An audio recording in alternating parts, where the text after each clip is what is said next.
So the next important subsurface exploration method is the core samples, and one of coring or taking the cores from the formations are one of the most important source of downhole information. A typical core is basically a rock cylinder, usually as you can see here, usually 4 to 6 inches in diameter, and it is retrieved to the surface in a core barrel for lab analysis. So there are a specific type of drill bits that can basically take the core samples. As you can see, it's hollow in the middle, and as it cuts the rock, you can take a cylindrical shaped core sample from the layers of the reservoir. This we will learn about more about the methods of coring next semester in rock and fluid properties. But anyway, these cores are usually 4 to 6 inches in diameter, and potential information from the core basically that we can get are the rock type, rock characteristics, source of sediments, and conditions under which the sediments were deposited, porosity, horizontal permeability, vertical permeability, relative permeability curve that you learn about them, and any radioactive properties, liquids, fluid saturations, all these sorts of information. So the coring process is really an expensive process, so they don't just core from the surface all the way to the formation that they want to drill. They target some specific formations, and they basically take the core samples from those formations. So this is typical cores. The 4 to 6 inches are the ones that basically we use in the laboratory, and also the companies use when they want to do experimental measurements usually. But the core samples that they take, it's usually much larger. You can see these core samples here. Some core samples, when they bring it to the surface, are basically not as good as the way they should be.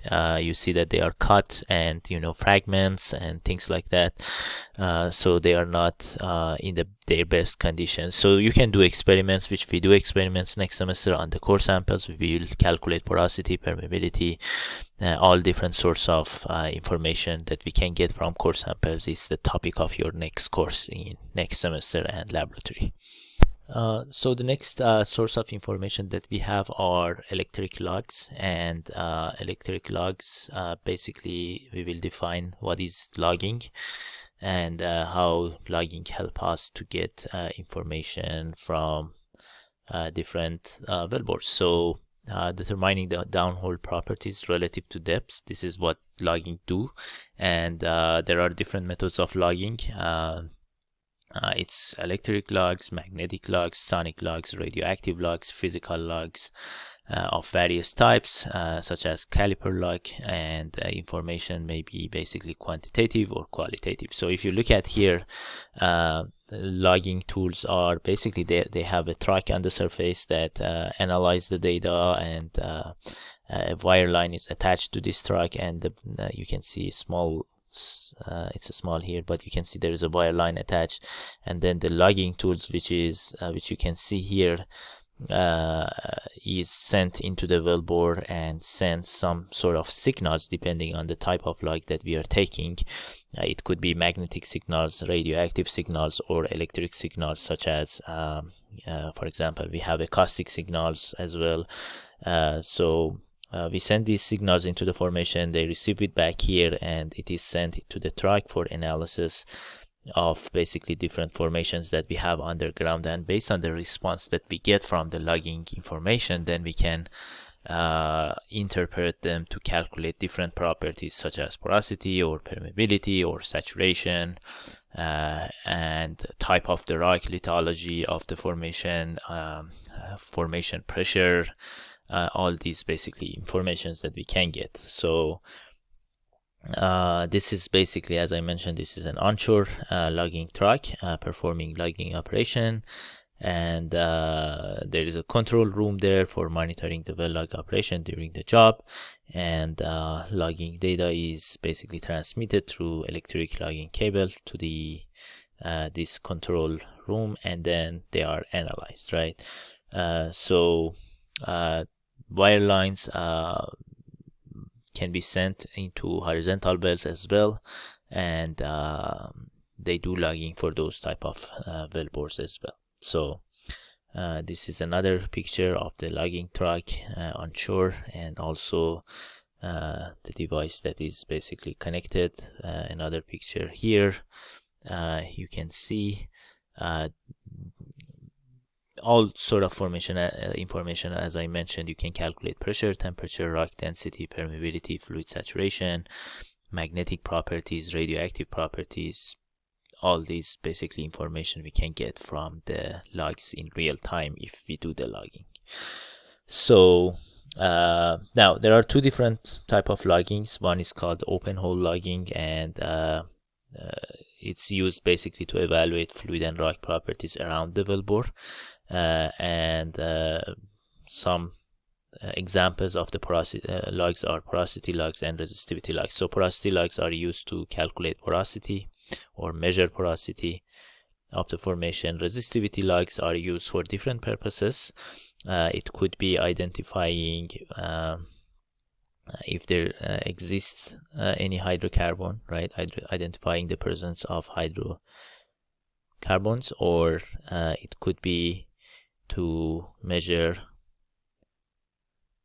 water saturation, water and oil saturation basically. So open hole. So what does open hole means? Look at the wellbore. So let's say you drill the wellbore, right? So this is your wellbore, and usually when so there are rocks here, right? Different types of rocks, formation, different type of rocks, right? So if you drill a wellbore just as it is, right? If there is a fluid inside this formation, this fluid is in contact with the wellbore, right? So you don't want that happen. You want to have basically your wellbore isolated from all the formations around it for many reasons. One, environmental reasons, that you don't want to contaminate the formations that are there, the formation waters. So for example, around 1000 feet, 1500 feet, there are formations that there are water in it, and they are being used for different purposes. So you don't want to contaminate those formations. So that's why once you reach to that depth, you set pipes in the wellbore which are called casing. So you set casings inside the wellbore to isolate the wellbore from all the formations around. Once you set the casing, you cement it. So you inject basically cement into the annulus. So you cement this casing to the formation, provide additional barrier between the formation and the wellbore. So this is a cased hole.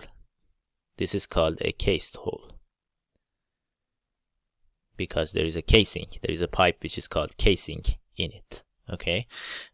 Open hole, however, is basically a formation. Let's say you reach to the formation that you are producing, right? Usually it's cased up to these depths, and some formation, most of these days, most of the wellbores are cased holes. But if there is a formation that is open hole, that means that the formation that you are producing from, it doesn't have any casing here.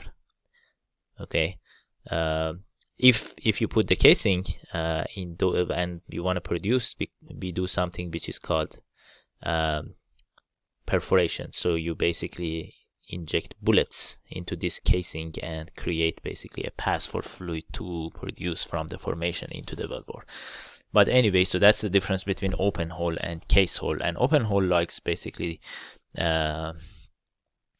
our examples are porosity logs and resistivity logs. So also you can see here another basically picture of this. So hydrocarbons have higher resistance. For example, if you want to use resistivity logs, right, you can see here there is oil and water, usually because it's a saline water in the formations. It has NaCl, so the electricity can electric current can travel through those formations easier. But if there is oil or gas, then the resistivity is high. So you can see that low resistivity, and then if you reach to a formation that have oil, you will see a signal that has high resistivity. So that's an indication of presence of the oil. On the other side, you see the self-potential log. It's another type of log, which we call it also SP log. And it is run to indicate presence of permeable rock formations based on the drilling fluid contamination of permeability. It's an indicator of presence of potential reservoir rocks with both porosity and permeability. And fluids present are indicated by resistivity log run simultaneously with SP log. So these two logs are usually run together, and hydrocarbons have higher resistance to the flow of electricity than the salt water that we just discussed, right? So these two, you see that they also match their SP values in how they simultaneously change and react to a formation that have oil in it. So this is it. In the next video, we're gonna start talking about the cased hole logs as well.